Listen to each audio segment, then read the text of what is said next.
Bonjour à tous, ma Télé 09 est aujourd'hui avec Laurent Padifous, Bonjour. bonjour monsieur le député, qui est donc député de l'Ariège et qui est le président du groupe Lyot à l'Assemblée nationale. Et surtout, c'est pour ça qu'il a accepté de nous recevoir, qui était co-rapporteur de la loi sur la fin de vie avec le député Falorni. C'est ça. Voilà, donc c'est une loi qui est une avancée majeure, comme beaucoup l'ont dit. Vous pouvez nous expliquer quel a été votre rôle et puis peut-être pourquoi vous-même vous pensez que c'est une loi plus que majeure. Oui, bah, bonjour à tous. Effectivement, j'ai eu le plaisir, le privilège et l'honneur d'être co-rapporteur de ce texte sur la fin de vie, sur l'aide à mourir en particulier. Alors à l'Assemblée, on a étudié deux textes de manière concomitante, sur lui sur les soins palliatifs, conscient globalement qu'en France, il y avait une carence sur le développement des soins palliatifs avec certains territoires qui n'étaient pas correctement dotés. Et donc à la fois une proposition de loi sur les soins palliatifs qui a fait l'unanimité, pour renforcer et pour lui donner des moyens à cette spécialité médicale.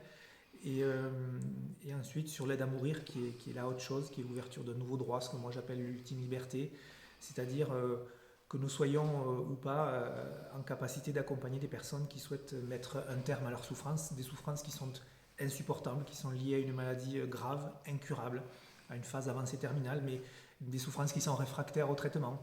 Et aujourd'hui, pour ces personnes, nous n'avons pas toujours, souvent, mais pas toujours des solutions. Et nous savons qu'il y a des Français qui partent à l'étranger pour mettre fin à leur souffrance, fin à leur jour.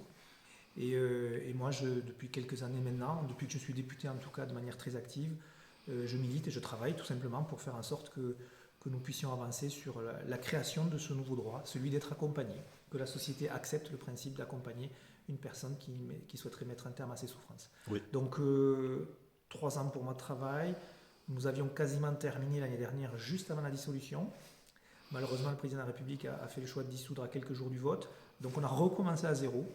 Et donc, voilà maintenant, pas tout à fait un an, où nous avons recommencé des auditions très très larges, de publics très différents, le travail en commission et puis le travail en séance qui vient de se terminer avec ce vote hautement symbolique, mais pas que, qui est la décision par l'Assemblée nationale, c'est-à-dire l'Assemblée nationale qui a adopté ce projet de loi sur l'aide à mourir. Alors c'est une première lecture. oui, Il elle va y doit avoir ce qu'on passer devant appelle, le Sénat maintenant, voilà, il va hein. y avoir ce qu'on appelle la navette. C'est-à-dire qu'il va y avoir donc, il y a eu ce premier vote assez large, 60%. Donc Et ça 13 pose. partisans, Et puisque tous les groupes... voilà, les groupes avaient donné des consignes de vote qui étaient assez claires. C'est-à-dire qu'il n'y en avait pas justement, c'est-à-dire que chacun pouvait s'exprimer librement. Après, on a retrouvé dans les votes comment dire, les rapports de force habituels, la gauche et le centre qui ont été pour ce texte, la droite qui était plutôt contre, mais avec des exceptions de part et d'autre. Oui, parce qu'il y avait quand même des oppositions très fortes et très Oui. marquées. Bah, écoutez, c'est un texte c'est ce qu'on a essayé de faire en tant que co-rapporteur, c'est maintenir cet équilibre pour faire en sorte qu'on puisse avoir un vote assez large entre ceux qui voulaient aller beaucoup plus loin et qui sont un peu frustrés par ce texte qui ne répondra pas à tout, c'est vrai. Oui, parce que c'est pas de l'euthanasie, c'est de l'aide à mourir, hein. C'est une aide à mourir, c'est-à-dire c'est un principe d'assistance au suicide, un peu comme le modèle suisse. Alors il y a la question du mot suicide, la question d'euthanasie, qui sont des mots que nous n'avons pas utilisés, mais pas pour se cacher derrière notre petit doigt. Il s'agit bien d'un texte d'assistance au suicide avec une exception d'euthanasie pour quelqu'un qui ne serait pas en capacité de faire elle-même l'administration de la substance létale, concrètement de boire. Et à ce moment-là, il faut bien pouvoir l'aider, l'accompagner, donc à titre exceptionnel, on le ferait. On a souhaité pas utiliser les mots ni d'euthanasie ni de suicide parce qu'on a un gros travail en France de prévention du suicide et il s'agit de ne pas mélanger les choses. Et on a fait aussi le choix de ne pas utiliser le mot d'exception d'euthanasie parce que le mot euthanasie a été souillé par l'histoire. Tout le monde sait pourquoi. Et donc on considérait que ces deux mots, pour des raisons différentes, il était plutôt préférable de ne pas les utiliser. On ne se cache pas derrière le petit doigt, on sait ce que ça veut dire. Et donc on a pris cette notion plus globale puisqu'on crée un nouveau droit qui était celle de l'aide à mourir. On aurait pu dire aide active, bon, il y a eu un long débat, mais peu importe. Et c'est ce que l'Assemblée a voté, c'est-à-dire avec des critères assez précis, 5 critères précis pour accéder au dispositif, et ensuite avec une notion de collégialité pour les professionnels de santé qui vont dire si la personne relève des critères ou pas, avec la clause de conscience pour les professionnels, c'est-à-dire que personne ne sera obligé. Et donc à la fin des travaux en commission, à la fin des travaux à séance, je crois qu'on a réussi à conserver un texte qui avait un certain équilibre, c'est-à-dire une ouverture de nouveaux droits, c'est clair, qui est un grand changement dans notre société. C'est une relation à la fin de vie, une relation à la mort, à l'autonomie vis-à-vis de notre fin de vie, qui est très différente. Donc je comprends que ça bouscule les consciences, mais je crois aussi, et c'est ce que je voulais faire avec Olivier Falorni et tous ceux qui militaient avec nous pour que ce texte soit adopté, on voulait faire en sorte que ce nouveau droit soit bien encadré et de mettre, de couper court à toutes ces critiques qu'il y a pu y avoir sur le fait qu'on ouvrait la boîte de Pandore, que ça ouvrirait l'accès à n'importe qui à ce dispositif. C'est pas vrai du tout. Il y a des critères très précis, une maladie grave, incurable, stade avancé au terminal, des souffrances insupportables qui sont liées à cette maladie. Donc, qu'elle soit physique ou morale d'ailleurs. Hein. Oui, qu'elle soit physique ou morale. Alors la science a modifié le ou. C'est-à-dire qu'aujourd'hui, une souffrance psychologique seule n'est plus possible. Ça a été resserré en science. Ça a été ouvert en commission, resserré en science. Voilà, donc des critères d'accès qui sont assez clairs. Et puis surtout, et le critère que nous avons eu du mal à maintenir, mais que nous avons maintenu jusqu'au bout, c'est ce fameux équilibre dont je parlais, pour ceux qui veulent aller plus loin, c'est le fait que la personne doit rester lucide. C'est-à-dire que son expression doit être libre et éclairée. Sa capacité de discernement jusqu'au bout, c'est-à-dire jusqu'au moment de l'administration de la substance létale.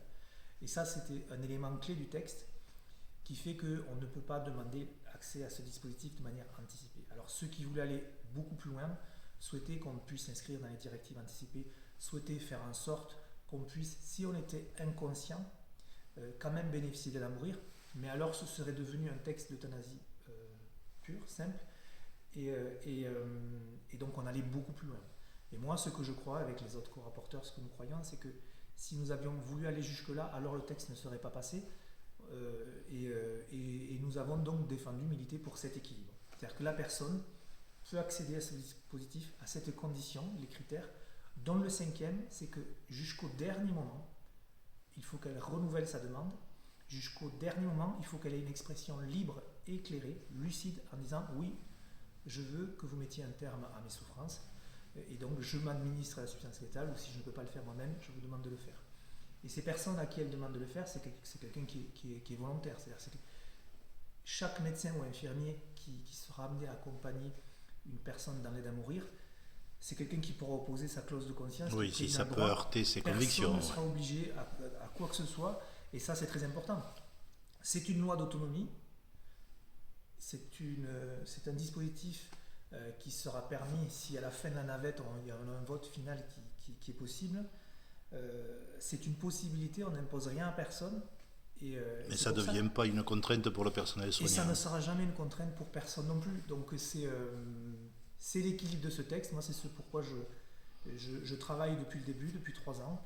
C'est trouver ce juste milieu entre un nouveau droit, quelque chose de fondamental. Je pense que si on arrive au bout de ce texte, ce sera une très grande loi républicaine. Mais c'est une loi de liberté, une loi d'autonomie. Il ne faut jamais oublier, on n'impose rien à personne. Et le cadre que l'on a créé est un cadre assez strict, contrairement à beaucoup de choses qui se disent.